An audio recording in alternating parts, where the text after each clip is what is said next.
నమస్కారం, welcome to I dream. ధర్మ మార్గం విత్ విజిత కార్యక్రమానికి స్వాగతం.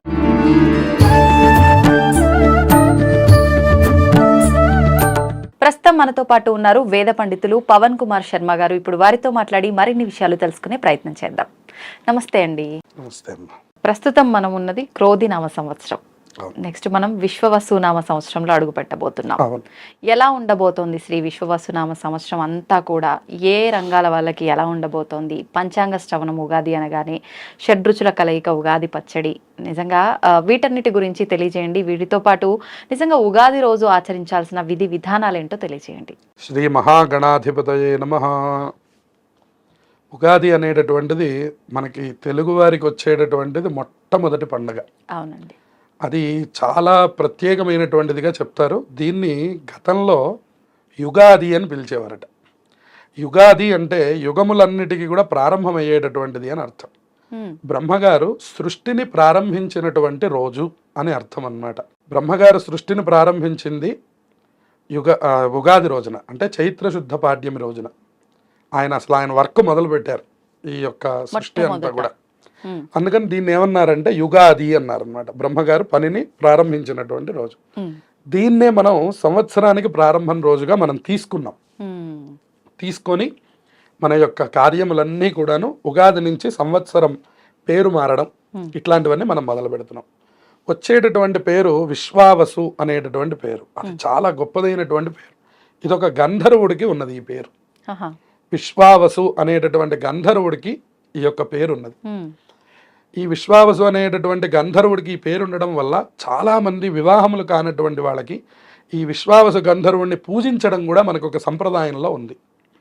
అందువల్ల ఈ సంవత్సరం అంతా మనం కోరుకోవాల్సింది, ఎవరెవరికి వివాహములు కావాలో వాళ్ళందరూ కూడా ఈ సంవత్సరానికి వివాహం అయిపోయి చక్కగా వాళ్ళందరూ సుఖమైనటువంటి జీవనం చేయాలి. ఇది చాలా గొప్ప పేరు కలిగినటువంటి సంవత్సరం.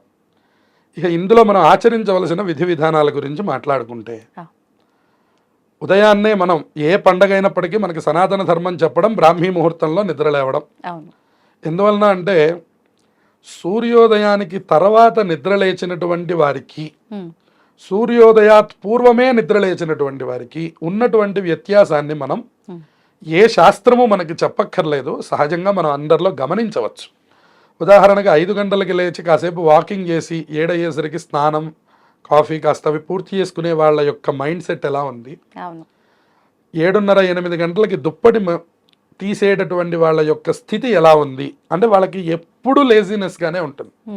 అందుకనే మన పెద్దవాళ్ళు 7 8 గంటలకి రోగం వచ్చిన వాడు తప్ప అన్యులైనటువంటి వాళ్ళు, ఉత్సాహంగా ఉన్న వాళ్ళు ఎవరు కూడా పడుకోకూడదు అంటూ ఉండేవారు. నీకు కావాలంటే మధ్యాహ్నం పడుకో 1 గంట సేపు, కానీ 6 దాటిన తర్వాత 9 గంటల వరకు, అంటే సూర్యుడు వచ్చేటటువంటి ఆ సందర్భంలో కనుక నువ్వు పడుకున్నావు అంటే నీ ఖాతాలో నుంచి ఆ డే డిలేట్ అయిపోయినట్టు అర్థం. ఎందుకంటే ఇంకా ఆ రోజు ఏ పని కాదు. ఆ లేజినెస్ కంటిన్యూ అవుతూ ఉంటుంది అనమాట. మనకి 2ంటికే అదే మూడు ఉంటుంది, సాయంత్రం 6 గంటలకే అదే మూడు ఉంటుంది. నిద్ర లేవగానే తింటాం, తినంగానే మళ్ళీ మనకి నిద్ర వస్తుంది. అందువలన ఉదయం నిద్ర లేవడం మీద చాలా ప్రత్యేకమైన విభాగాన్ని చెప్పారు. మన సైన్సు, మన యోగా, మన ఆరోగ్య సూత్రములు అన్నీ అవే మాటలు చెప్తున్నాయి. అందుకని ఉగాది రోజు చేయాల్సిన మొట్టమొదటి పని ఏంటి? మిగతా రోజుల్లో ఎప్పుడు లేచినా లేవకపోయినా కనీసం ఉగాది రోజైనా అట్లీస్ట్ మనం బ్రాహ్మీ ముహూర్తంలో లేవడం. కనీసం 5:30 కన్నా, బ్రాహ్మీ ముహూర్తం 4 గంటలకి, సూర్యుడు వచ్చే ముందర లేవడం అంటే కనీసం 5:30 కన్నా నిద్ర లేస్తే ఆ రోజు కూడా ఒంటికి నూనె రాసుకొని అభ్యంగన స్నానం అంటాం మనం. అభ్యంగన స్నానం చేస్తే అలక్ష్మి పరిహారం జరుగుతుంది.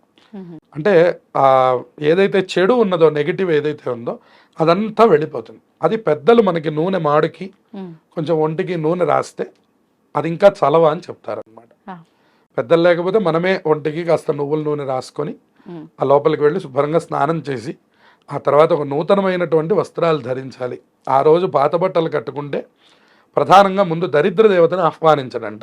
కొంతమంది ఏమంటూ ఉంటారంటే, మాకు ఇట్లాంటి నియమాలు ఏం లేవండి, సాయంత్రం ఏదో ఫంక్షన్ ఉంది దానికి వేసుకుంటాం కొత్త బట్టలు, ఇప్పుడు ఏదో మామూలు బట్టలు వేసుకుందామని అనుకుంటారు.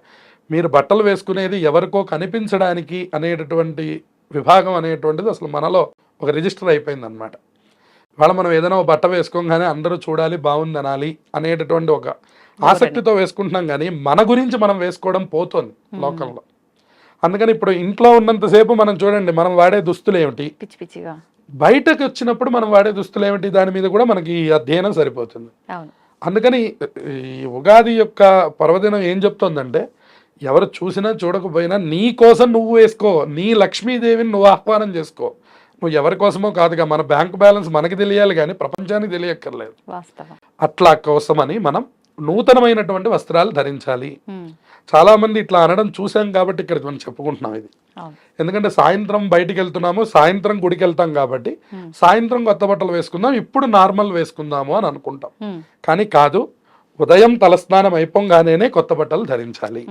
ఆ తర్వాత మనం అనుకున్నట్టు ఈ షడ్రసోపేతమైనటువంటి ముందు దేవుణ్ణి శుభ్రం చేసుకొని, దేవుడికి పూజ చేసుకొని, ఈ 6 రకములు కలిసినటువంటి యొక్క పచ్చడిని నివేదన చేసి ఆ పచ్చడిని ప్రసాదంగా స్వీకరించాలి.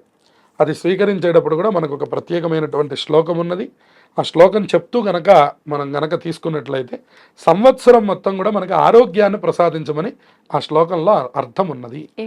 ఆయుర్వృద్ధికరం తస్మాత్ నింబకందళ భక్షణం అని. ఇది ఆయుష్ని వృద్ధి చేస్తుంది అన్నమాట, తేజస్సుని వృద్ధి చేస్తుంది. ఈ 6 రకములు కూడా మనకి లోపల ఉన్నటువంటి 6 గుణములకు సంకేతం. ఈ 6 గుణములు కూడా మనకి ఎప్పుడెప్పుడు ఎంతెంత కావాలో అంతంత కావాలి. ఇవాళ మనకి ఏ గుణం లేకపోయినా మనం ఫెయిల్ అయిపోయినట్లే. మనకు కాస్త కోపం లేకపోతే ప్రయోజనం లేదు, మనకు అసలు శాంతం అనేటువంటిది లేకపోయినా ప్రయోజనం లేదు. అన్ని రకములు మనుష్యుడికి అవసరం.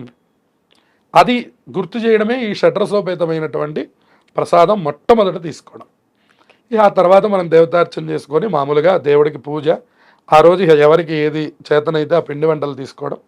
మొట్టమొదటి పని ఇప్పుడు ఈ సంవత్సరం నుంచి చేయవలసింది ఏమిటంటే, అందరూ కూడా ముందు వాళ్ళ తల్లిదండ్రులకి నమస్కారం చేయడం. అన్ని గుళ్ళకు వెళ్ళినటువంటి ఫలితం ఇది మనం అందరం తెలుసుకోవాలి.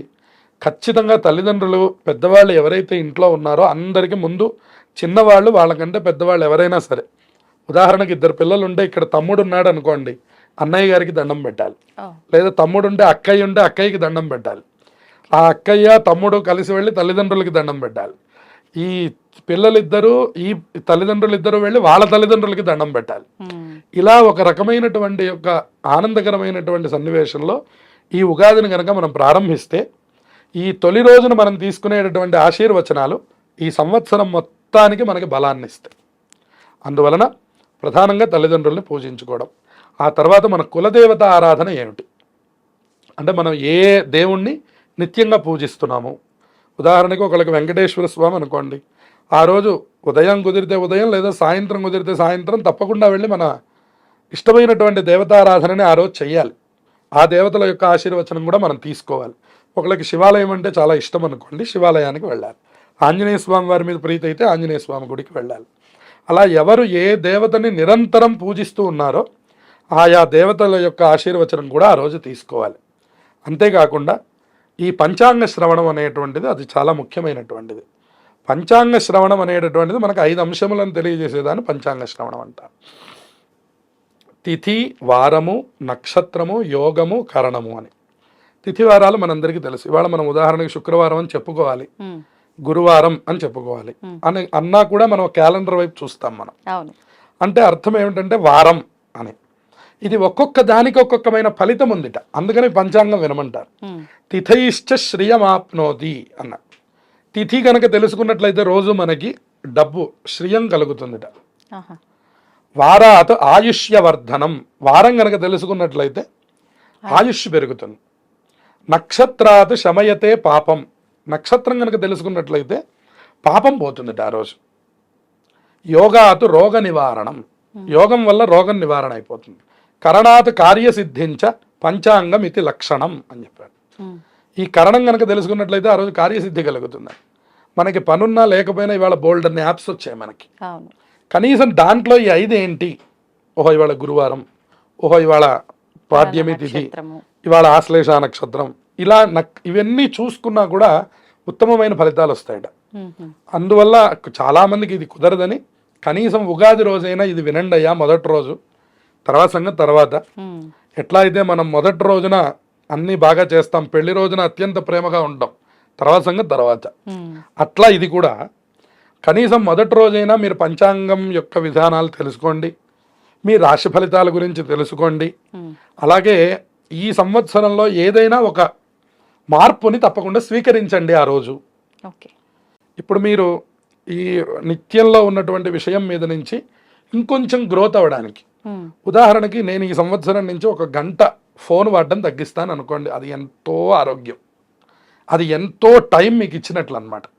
సో మనం ఫోన్కి ఇస్తున్నంత టైము మనం మన కుటుంబ సభ్యులకి ఇవ్వట్లేదు, మనం మన ఏ రకమైనటువంటి పనులకు కూడా ఇవ్వట్లేదు.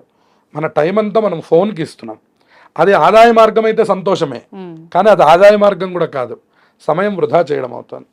అందువలన నేను ఊరికనే ఫోన్ అనేటటువంటి మాట చెప్పాను, కానీ మీరు ఏదైనా ఒక అంశం